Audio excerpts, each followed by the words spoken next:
নিয়ে লড়াই করব? ওর কাছে পারমাণবিক বোমা আছে, অস্ত্র আছে, সৈন্য আছে, আমাদের কি আছে? মাশাআল্লাহ মাশাআল্লাহ, এটাই শুনবার চাচ্ছিলাম। আমাদের জাতির পিতার ঈমান ছিল যত বড়ই নমরুদের চুলা থাক সমস্যা নেই, ঈমানের কাছে নমরুদের আগুন যেমন কিছু না, ভারতের যত অস্ত্র থাক বাংলাদেশের মুসলমানের কাছে কিছুই না। যেরকম ঠিক ছিল, কয়েকদিন আগে কি বলেছিল যে আমরা পেঁয়াজ বন্ধ করে, চিনি বন্ধ করে, আলু বন্ধ করে না খেয়ে মারবো। আল্লাহ কয় তোরকে লাগবে না। বাংলাদেশ যে উর্বর ভূমি, আগে হচ্ছিল মন বিঘাকে 80 মন, এবার হচ্ছে 145 মন। শিবগঞ্জ আমার শ্বশুর বাড়ি, কয় হুজুর আলু জীবনে এরকম হয় আমরা দেখিনি, খালি মাটি টানতে দেখি আলু, ভিতরে একটাও মাটি, সব আলু খেয়ে বড় হয়ে গেছে। আমিন দাব্বাতিন ফিল আরদি ইল্লা আলাল্লাহি রিজকুহা। আইসি অনেক আগে, কিন্তু তুলে দিলে দেরি করে, আগে আপনাকে চেতন করে তারপর ওয়াজ করা লাগবে, ওদের না হয়ে যান। তো বিদ্যুৎ আপনাদের সমস্যা আছে, কিন্তু তাই বলে অত টানা দিয়ে নেওয়া যান, ওটা একটা 8 আলিফ টান হয়ে গেছে।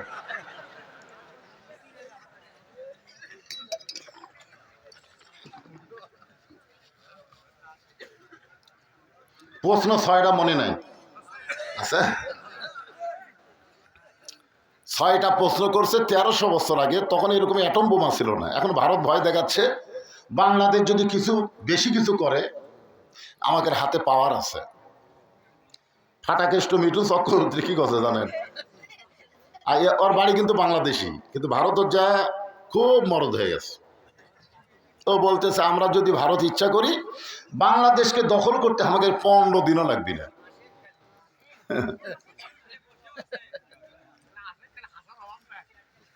শোনেন, আমরা কি নিয়ে লড়াই করব? ওর কাছে পারমাণবিক বোমা আছে, অস্ত্র আছে, সৈন্য আছে, আমাদের কি আছে? মাশাআল্লাহ মাশাআল্লাহ, এটাই শুনবার চাচ্ছিলাম।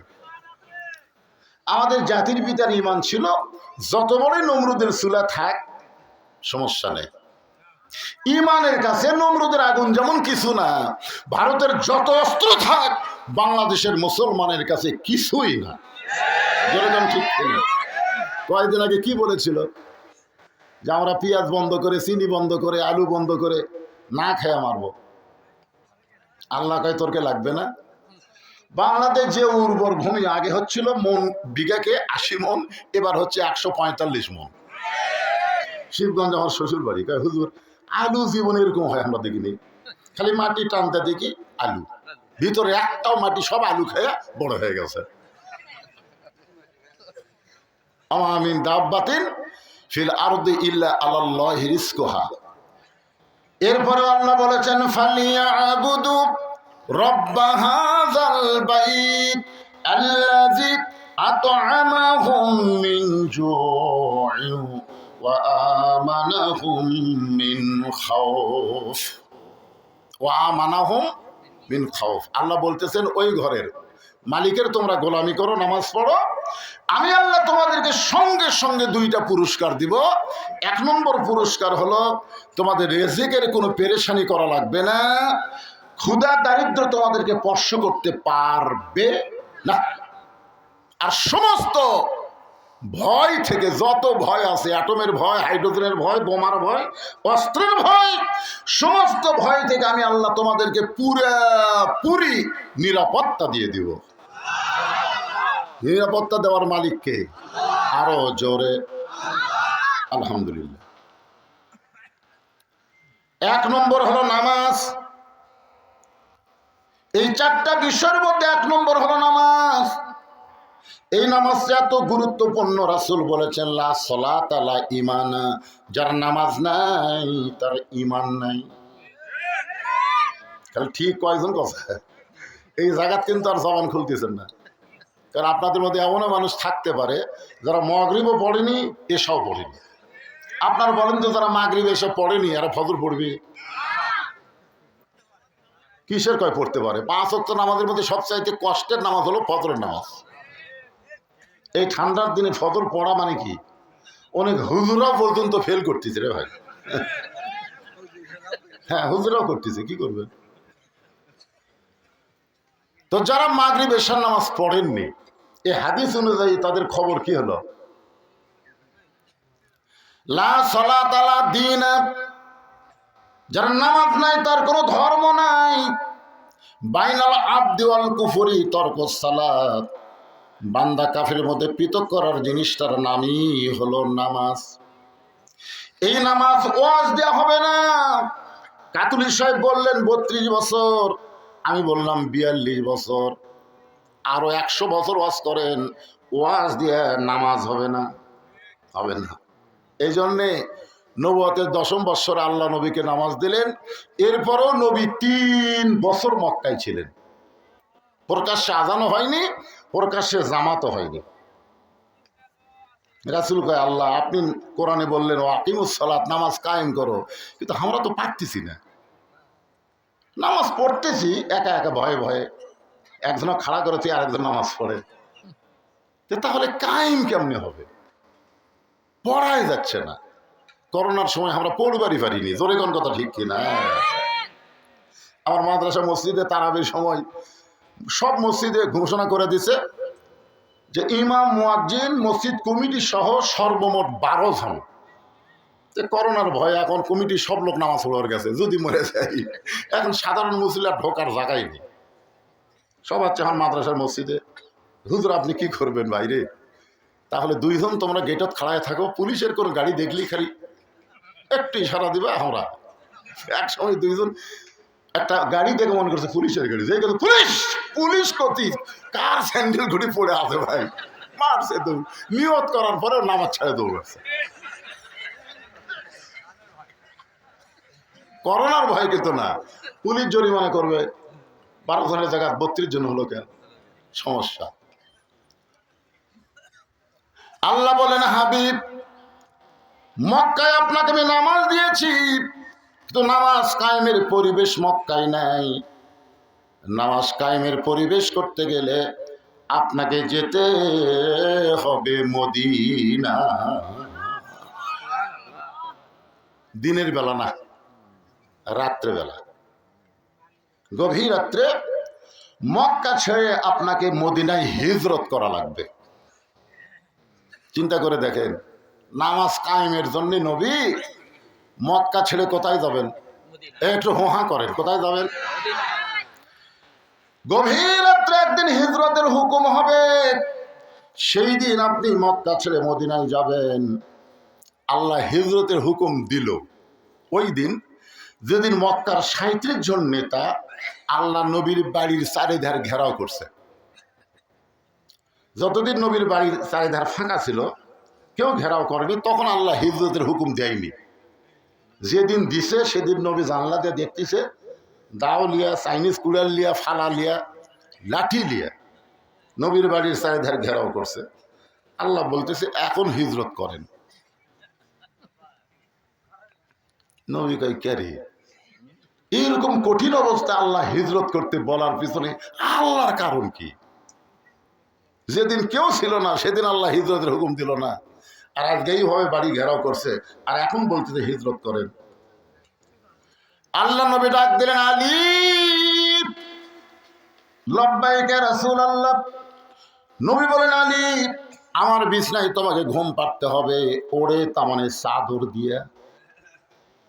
আলী বলতেছেন, হুজুর কেন? বলে দেখো চারিধার আমার ঘেরাও করছে মারার জন্য, তুমি আমার বিছনাতে এমনভাবে থাকবে ওরা তার মনে করে আমি ঘুমে আছি, এই মনে করে তোমাকে বসাবি, মনে করবে নবী ঘুম পাড়তেছে, ঘরের থেকে বাড়ায় না করে জানলা দে মার, এই মনে করে তোমাকে বর্ষা মারবে আর আমি চলে যাব। আলী কয়, হুজুর আপনি কোথায় যাবেন? বলো অত শোনার দরকার নাই, বিছাত ঘুম পারবো কিনা সেটা কর, কিন্তু আমার মনে করে কিন্তু মারবি। এইরকম কথা বললে কেউ বিছনাত শুদ্ধে? হযরত আলী বললেন, ইয়া রাসূলুল্লাহ আমার আপত্তি নাই। রাসূল বলে, আলী একটাবার চিন্তা করো। আলী বলতেছে, আমার জীবনের চাইতে আপনাকে ভালোবাসি, আপনি নিরাপদ হলেই ইসলাম নিরাপদ হবে। ওরে তার মানে চাদর দিয়ে হযরত আলী ঘুমায় গেলেন। রাসূল তো মানুষ, মনের মধ্যে সন্দেহ হচ্ছে, কে রে ঘুমালো না কান দিচ্ছে। চাদরের মুড়ি তুলে দেখে, ওরে বাবা, জানে মৃত্যুর বিছানা, তারপরে ঘুম পাড়ে। জানে রাত 12টায় ফাঁসি হবে, তারপরেও ঘুমাই। আছে না নাই? মীর কাসেম আলী উকিলকে বলতেছে, কে রে খবর কি? বলে আজকে রাত 12টায় আপনার ফাঁসি হবে স্যার। বলে এখন বাজে কয় টাকা? 9:30। আলহামদুলিল্লাহ, এখন 2.5 ঘন্টা আছে। ঘুম পাড়ি, বসতে কি করবো? 2 ঘন্টা ঘুম পাড়ি, চেতন যদি না পাই আমার ডাক দিও। উকিল কই মানুষ না পাগলা রে, চেতন পাবি না মানে? উকিল মন খারাপ করে চলে গেছে। 2 ঘন্টা পরে এসে দেখে ফাঁসির কন্ডম ছেলে নাক ডাকে ঘুম পাড়তিছে। উকিল চিন্তা করে 8 ঘন্টা পর ফাঁসি হবে, এই মানুষটা এর পরেও কেমনে ঘুমায়? পায়ের বুড়া আঙ্গুলে যখন একটু নড়াইছে, ঘুম থেকে চেতন পাই। বলে উকিল ভাই, ফাঁসির কি সময় হয়েছে? বলে এখনো 8 ঘন্টা বাকি আছে। ওযু করে 2 রাকাত নামাজ পড়ে, পবিত্র কোরআন থেকে সূরা মুলক, সূরা মুজাম্মিল তেলাওয়াত করে। বলে উকিল ভাই, আমার কয়েকটা কাপড়ের মধ্যে সবচাইতে ভালো কাপড়টা আমাকে বাছাই করে দাও। উকিল ভালো পাঞ্জাবিটা বাছাই করে দিলে, ওইটা যখন গায়ে দিয়ে বলে ভাইজান তোমার কাছে কি চিরুনি আছে? বলে হ্যাঁ। চিরুনির যখন চুল হাসড়ায়, বলে দেখো তো আমার কেমন লাগতেছে। উকিল কান্দার বলে স্যার আপনার ফাঁসি হবে, আপনি কি শ্বশুর বাড়ি যাবেন? এমন করে কেন শাস্তেছেন? আল্লাহর ওলি চোখে পানি নিয়ে মুচকে হাসিটা বলতেছে, ঘুমের মধ্যে আল্লাহ পাক আমাকে জানাইছে অন্যায়ভাবে যাদের ফাঁসি দেওয়া হবে তারা মরবে না, তাদেরকে আল্লাহর জান্নাত দিয়ে বরণ করা হবে। ওয়ালা তাকুলু লিমান ইউকতালু ফি সাবিলিল্লাহি আমওয়াতুন বাল আহইয়াউ ওয়ালাকিন লা তাশউরুন। নবী দরজা খুলে বের হলেন, দেখে শিয়ালের চোখের মতন ওরকে চোখ জ্বলতিছে। খালি নবীর দরজার দিকে, বাড়ির দিকে এমন ভাবে তাকা আছে। রাসূল কয় আল্লাহ কি করি? আল্লাহ কয় কিছু করা লাগবে না, আপনার কাছে যে অস্ত্র আছে। অনুনাজ্জিলু মিনাল কুরআনি মা হুয়া শিফাউ ওয়া রাহমাতুল লিল মুমিনিন। সব সমস্যার সমাধান। এই আয়াতকে আপনারা বিশ্বাস করলেন না? করছেন? এই আয়াতের বাংলা অর্থ কি? একটা স্লোগান দিলেই তো অর্থ বার হয়ে যায়। আমি যেই বলবো সব সমস্যার সমাধান, আপনারা বলবেন দিতে পারে আল কোরআন। সব সমস্যার সমাধান কোরআনের 3টা আয়াত এক মুষ্টি বালুর মধ্যে পড়ে। রাসূলকে আল্লাহ বলেন উপর দিকে ফিকায়া দেন। রাসূল যখন বালু নিক্ষেপ করে, ওই বালুটা আল্লাহ 37 জন্য তার চোখে সমানভাবে ঢুকে দিয়েছে। ওর হাতে যে লাঠি আছিল, রামদাওয়া ছিল, বর্ষা ছিল, সব ফেলা দিয়া খালি। রাসূল কয় আল্লাহ ওরকে অস্ত্র দিয়ে ওরকে এখন বসান যায়, মানে কোনো দিকে খেয়াল নাই, চোখ ডলতি তার খেয়াল আছে। আল্লাহ বলেন আজকে মারের দিন না, সময় মতো মার হবি। 24 সালের 5 আগস্টে, ধরে ঘর কথা ঠিক কিনা? আজকে মারের দিন না, 15.5 বছর একটু ধৈর্য ধরা লাগবে। ধরে কথা কর না কেন রে ভাই? মার কি সব সময় তাই? জান আজকে যে হুকুম আছে সেটা করেন। গভীর রাত্রে নবী চুপি চুপি আবু বকরের বাড়ির দরজায়, নেতা যেমন কর্মীও তেমন, ধরে গান সুবহানাল্লাহ, আস্তে করে ঠোকা মারলি দরজা খুলে গেল। নবী চমকে গে বলে আবু বকর এই গভীর রাত্রে তোমার দরজায় আসতেছি, তুমি কি জানতে নাকি? বলে হুজুর 6 মাস আগে আপনি বলেছিলেন একদিন গভীর রাত্রে মক্কা ছেড়ে মদিনায় হিজরত করা হবে, আমাকে সঙ্গে করে যাবেন। সেদিন থেকে আজ পর্যন্ত কোনো রাত্রিবেলা ঘুমাইনি, বরং সারা রাত আমি দরজায় দাঁড়িয়ে থাকি। রাসূল বললেন চলো যাই। আবু বকর সাথে সাথে রওনা দেয়। আল্লাহ রাসূল বলে আবু বকর একটা বার কি বাড়ির মধ্যে ঢুকবা না? বিবি বাচ্চার কাছে কি একটা কার বলবা না? আবু বকর বলে রাসূলুল্লাহ আমি সিদ্ধান্ত নিয়েছি চলতে পথে 2 দিন থামিলাম, যাবার কালে একজনারও দেখা না পাইলাম। ও আমার সাদের মালা যায় রে ছিঁড়ে, রইব না আর বেশি দিন তোদের মাজারে। এই গানটা কিন্তু হাসিনা কছে, জানেন আপনারা? যখন বিমানত চড়ে পলে যাচ্ছে, কিছুদিন আগে কিন্তু বেগম খালেদা জিয়াও বিমানত চড়িছে, চড়েনি ভাইজান? এটা কিন্তু চড়ার একটা মোশান কি। আসলে এই মানুষটাকে হাসিনা খুব অপমান করছে, যার 2টি এতিম সন্তানকে লালন পালন করছে, আর সেই মহিলাকে এতিমের আত্মসাতের একটা মিথ্যা কেস দিয়ে অন্যায়ভাবে 5 বছর জেল দিল, আপিল করলো, 10 বছর হয়ে গেল। আপনি কোন তো আপিল করার পরে সাজা বাড়ে না কমে? হায় হায় হাসিনা, তোর দুঃখে বাঁচি না রে, কি কামড়া করলো। কতবার তার কাছে অসুস্থ হয়েছে, বিদেশে চিকিৎসা করার একটা আবেদন করলো, একটাই কথা বলে, আইনে কোনো ফকর নেই, আইনে কোনো ফাঁক নেই। আল্লাহকে আইন কাক কয়, আমি আল্লাহ দেখাবো, তোর কোন কথা ঠিক কিনা? হাসিনা, তোমার পলানোর ভিডিও আমরা দেখছি। শেখ রেহানা খালি মাটির দিকে মাথা করে হাঁটছে, আর হাসিনা খালি চারিদিকে দেখলো। তখন হাসিনা মনে মনে গান কাছে, যাবার কালে এক চামচারও দেখা না পাইলাম। যে চামচারা সংসদের মধ্যে হাসিনাকে হজরত বানাচ্ছে, ধরে কোন কি বলা, কি চামচারে, যাই যত বেশি চামচামি করবে তাকে তত বড় পদ দেয় হাসিনা, ধরে কোন কথা ঠিক কিনা? হজরত বলা স্বামী হোসেন কোথায়? আরে কাউয়া কাদেরের ওয়াজ আসে, কাউয়ার ওয়াজ আর কতদিন করবেন? কাউয়া এ বাবা, এই যে মুরব্বী কি করতেছেন, লোকজন ওইদিকে তাকায়, বোঝেন না? গত বছর মাগরিবটা ওয়াজ করছি 2 ঘন্টা, একে মন ভরেনি। এবার আবার রাত্রে দাওয়াত দিয়েছে, আজকে চলতে থাকবি, দেখি কতক্ষণ হয়। না না, ওটা বসার চান্সও আছেন নাকি? 6টা প্রশ্ন খালি খেয়াল করবেন, কোরআন থেকে উত্তর হবে। তোমরা কাফেরেরা নাস্তিকেরা যা বলবা তাই।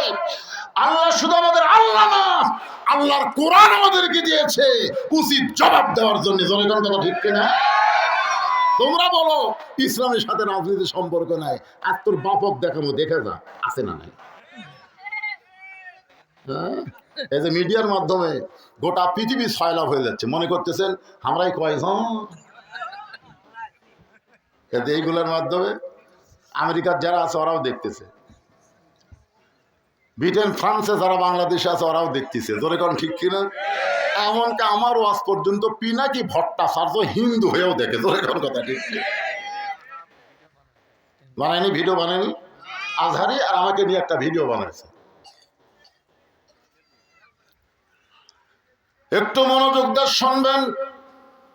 আবু বকরকে বললেন চলো যাই, নবীর সঙ্গে রওনা দিলেন।